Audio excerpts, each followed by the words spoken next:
Du désert impitoyable du Kalahari aux plaines infinies du Serengeti, en traversant la rivière asséchée du Boteti, la forteresse sauvage de Zakuma et le paradis inondé du delta de l'Okavango. Un voyage à travers les visages les plus extrêmes du continent africain.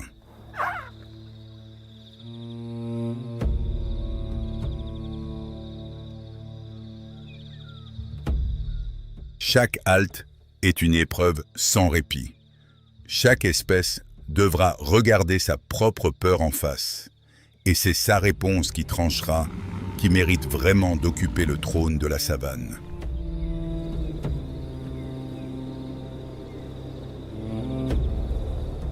La première réponse ne se trouve pas dans les endroits les plus fréquentés, ni les plus bruyants. Elle se dissimule dans la solitude brutale et écrasante du désert du Kalahari.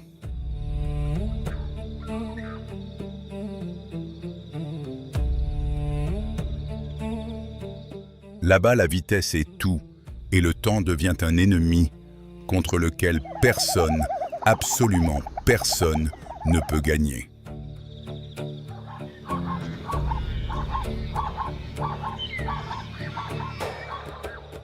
Dans ce territoire aride, la vie n'attend aucune invitation. Elle arrive d'elle-même portée par la seule et unique loi de la rapidité absolue.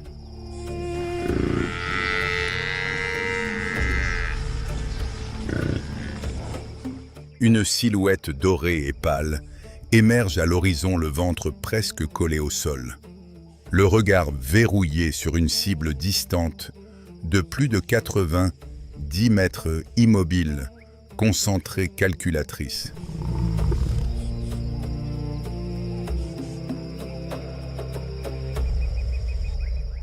Le guépard entre en scène, la machine de vitesse, la plus parfaite que 40 millions d'années de sélection naturelle impitoyable aient jamais réussi à sculpter dans la chair et les os.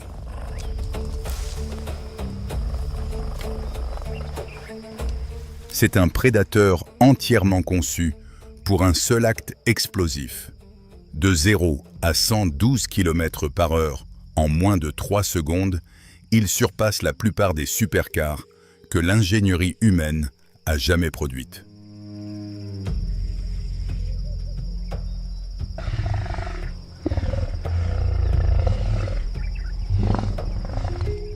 Sa colonne vertébrale fonctionne comme un ressort d'acier comprimé.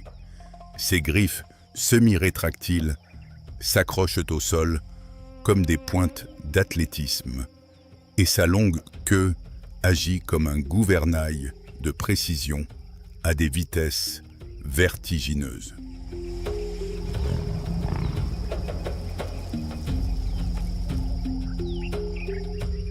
Chaque fibre musculaire de son corps a été perfectionnée avec un seul but, l'accélération pure, foudroyante, absolue.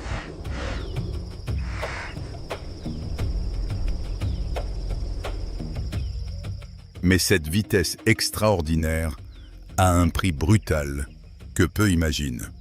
Entre 20 et 30 secondes, c'est tout ce que ces fibres à contraction rapide lui accordent avant d'épuiser complètement leur dernière réserve d'énergie.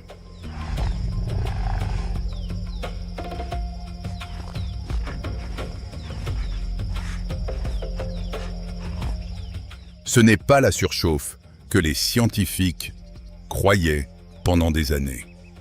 C'est la limite physique absolue de chaque fibre rapide consumant jusqu'à la dernière molécule de carburant disponible.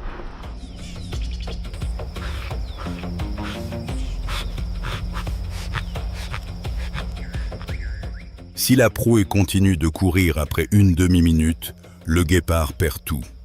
Non seulement la chasse, mais potentiellement sa propre vie.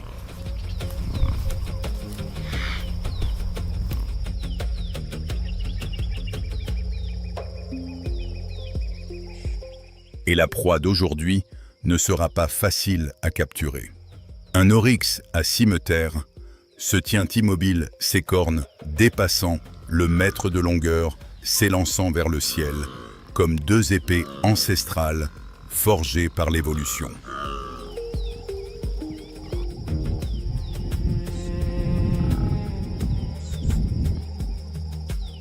L'oryx à cimeterre n'égale pas le guépard en vitesse, mais il n'en a absolument pas besoin pour survivre.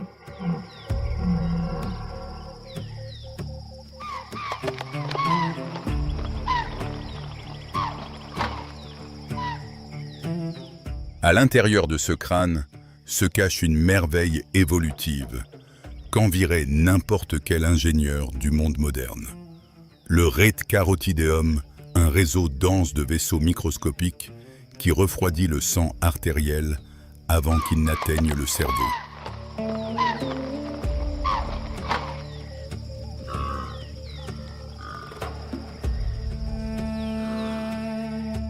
La température corporelle de l'oryx peut s'élever jusqu'à 45 degrés Celsius, un seuil qui provoquerait des dommages cérébraux permanents chez pratiquement tous les autres mammifères de la planète.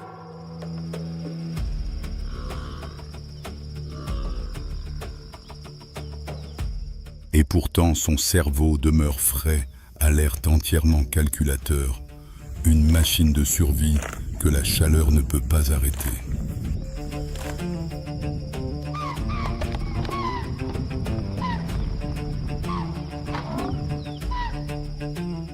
Quand il se voit acculé sans issue, l'oryx ne s'obstine pas à fuir. Il fait demi-tour et pointe ses cornes directement vers l'attaquant sans hésitation.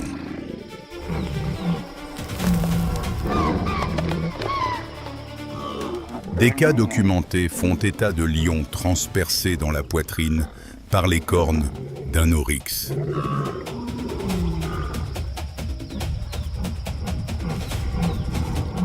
Le chasseur se transforme en victime d'un seul mouvement décisif.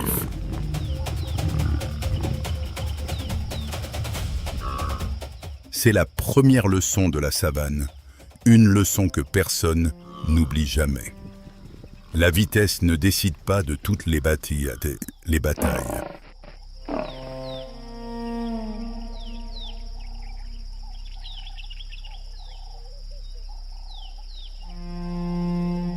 Celui qui craint de manquer de temps se retrouve face à celui qui ignore totalement ce que signifie la peur.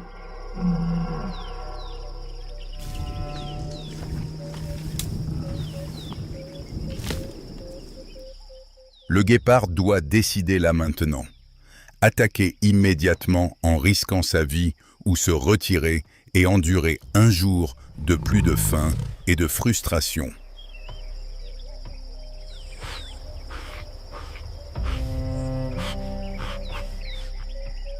La peur de la créature la plus rapide de la savane ne consiste pas à croiser quelque chose de plus fort qu'elle.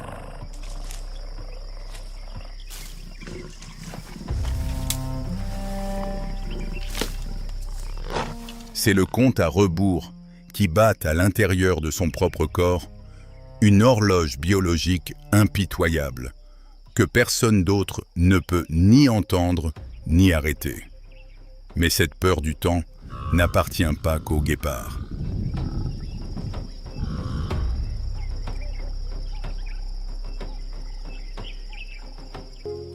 Même le prince de la savane doit apprendre l'humilité, surtout quand le rival n'est pas une proie affaiblie, mais une légende vivante, pesant près d'une tonne entière.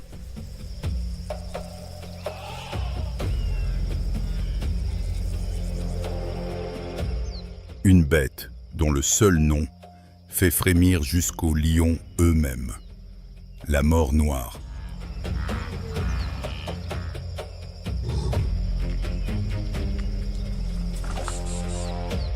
Le buffle africain revendique plus de victimes humaines que tout autre grand animal du continent, une réputation bâtie sur des générations d'affrontements mortels.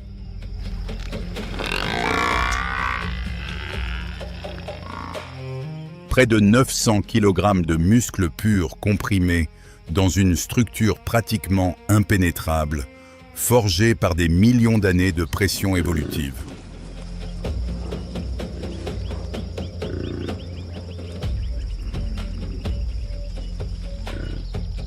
Sur le crâne de chaque mâle adulte, 2 cornes recourbées se fusionnent à la base pour former un bouclier osseux que les chasseurs appellent le boss, une armure naturelle sans équivalent.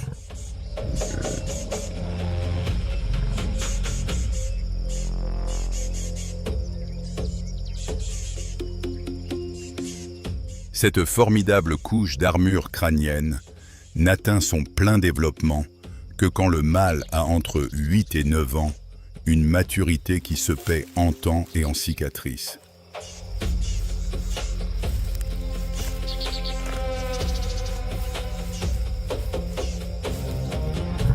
Ce bouclier est si épais que des cas de balles de fusil ayant ricoché sur sa surface ont été officiellement documentés par des gardes forestiers.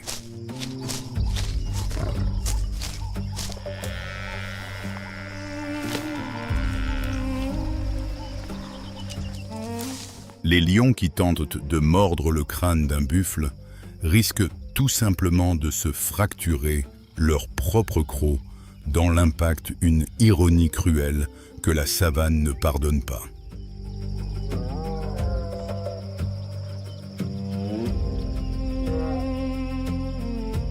Pourtant, le véritable pouvoir du buffle africain ne réside pas dans l'individu. Il réside dans le collectif, dans la force inébranlable de la troupe entière, agissant comme un seul corps.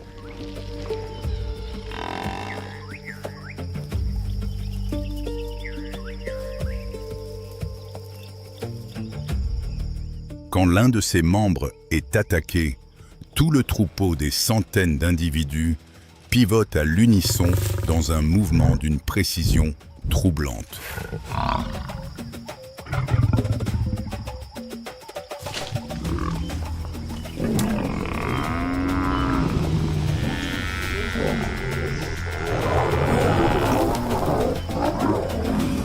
Les buffles forment instantanément un mur défensif corne pointé vers l'extérieur et chargent directement contre la troupe de lions avec une violence qui laisse peu de place au doute. Le prédateur se retrouve soudain dans le rôle de la proie. Les lions doivent fuir ou être écrasés sous des centaines de sabots, pesant chacun plusieurs kilos.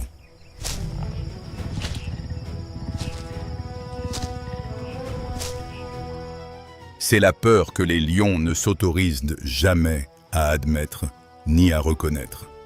La peur que leur propre proie parvienne un jour à renverser le roi.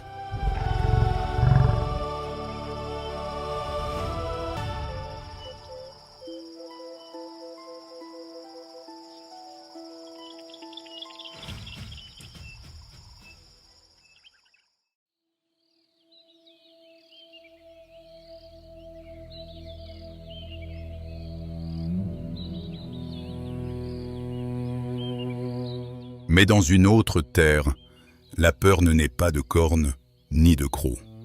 Elle surgit de l'intérieur du troupeau lui-même, là où le pire ennemi peut se révéler être l'un des siens.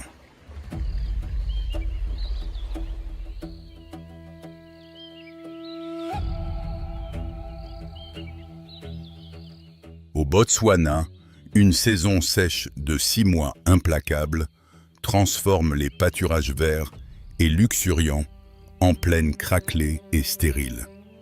Chaque être vivant tourne son regard désespéré vers un seul horizon.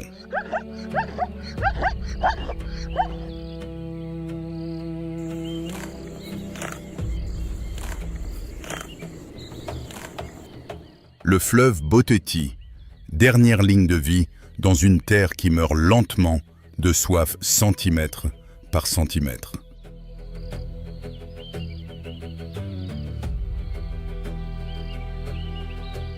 Le zèbre des plaines est une espèce où chaque individu arbore un motif de rayures aussi unique et irremplaçable qu'une empreinte digitale humaine, une identité portée sur la peau.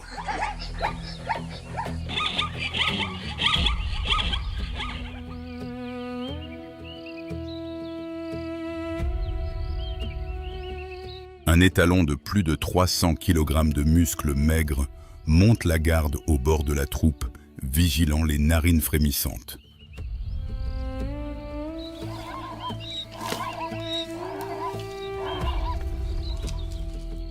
Son harem de 2 à 6 juments boit avec prudence sur la rive.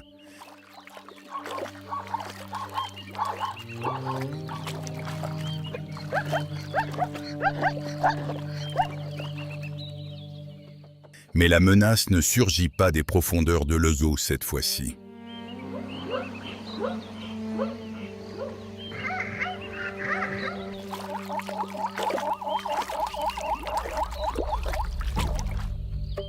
Dans les ombres d'un buisson épineux, à moins de 15 mètres, 3 lionnes gisent totalement immobiles, des pierres vivantes qui attendent dans leur heure.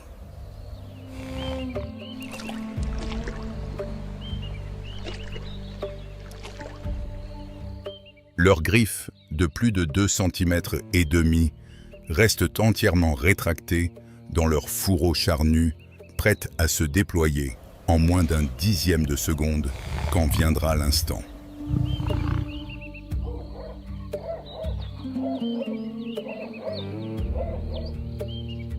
Les lionnes chassent dans un silence absolu et total. Pas de rugissement, pas de respiration lourde, seulement la froide patience d'assassines qui ont attendu pendant des heures sans bouger d'un millimètre. Au moment de l'attaque, la troupe de zèbres explose en panique totale. Les rayures blanches et noires tourbillonnent en formant un labyrinthe visuel vertigineux qui désoriente tout prédateur. Ce phénomène s'appelle le motion dazzle, un camouflage cinétique qui prive les lions de toute possibilité de verrouiller une cible claire dans leur champ de vision. Un poulain se sépare de sa mère dans la confusion et la lionne redirige immédiatement sa charge vers cette cible, soudainement isolée et vulnérable. Mais l'étalon se lance à l'attaque sans la moindre hésitation. Plus de 300 kg de muscles purs percutant le flanc de la lionne, la force du choc suffit à faire reculer la prédatrice de plusieurs mètres en arrière. La troupe s'échappe, cette fois. Mais la savane n'accorde jamais la même chance 2 fois de suite.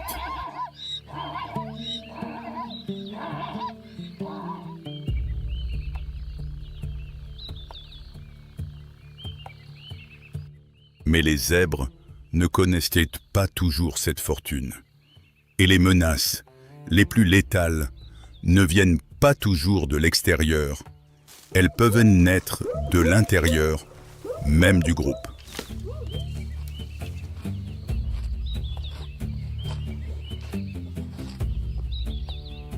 Quand un nouvel étalon défait le roi précédent et s'empare de la troupe, son premier acte n'est pas de s'accoupler, c'est de tuer.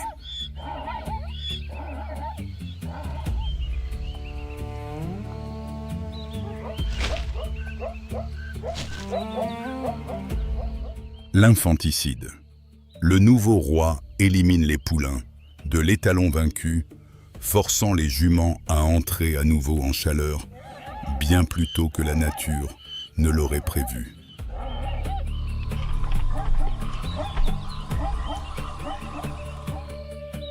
Il garantit ainsi que la prochaine génération portera exclusivement ses gènes et non ceux de son rival vaincu.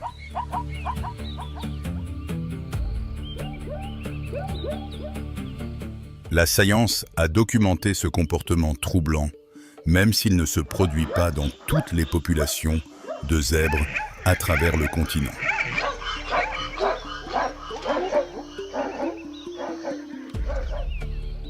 Mais là où il se produit, les juments font face à une décision que rien ne prépare à prendre. accepter la perte de leurs petits ou se battre contre un adversaire souvent bien plus fort qu'elles.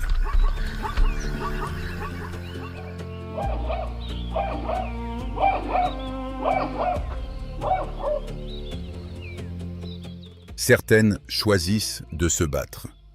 Elles mordent un rue, interposant leur propre corps entre le nouveau mâle et leur poulain.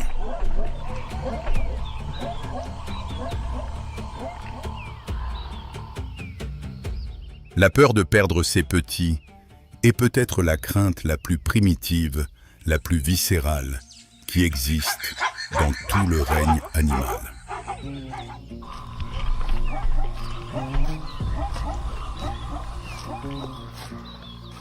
Et puis arrivent les pluies, et avec elles, la migration. Les troupes de zèbres s'élancent vers le sud par milliers.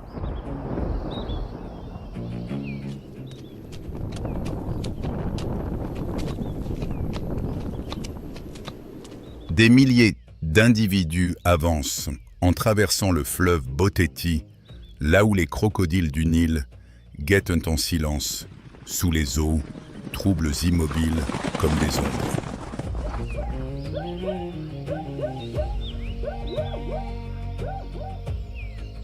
Le courant rapide et imprévisible peut emporter aussi bien des poulains que des adultes pleinement développés, sans distinction ni pitié.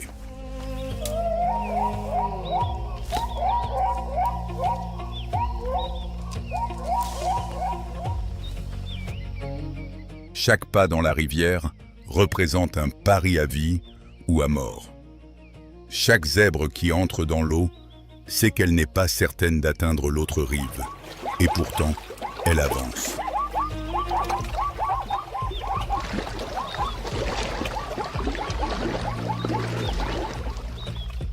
Elles avancent parce que rester en arrière signifie mourir de soif. Et dans cette équation brutale, la peur de la soif pèse toujours plus lourd que la peur d'être englouti dans les profondeurs du fleuve.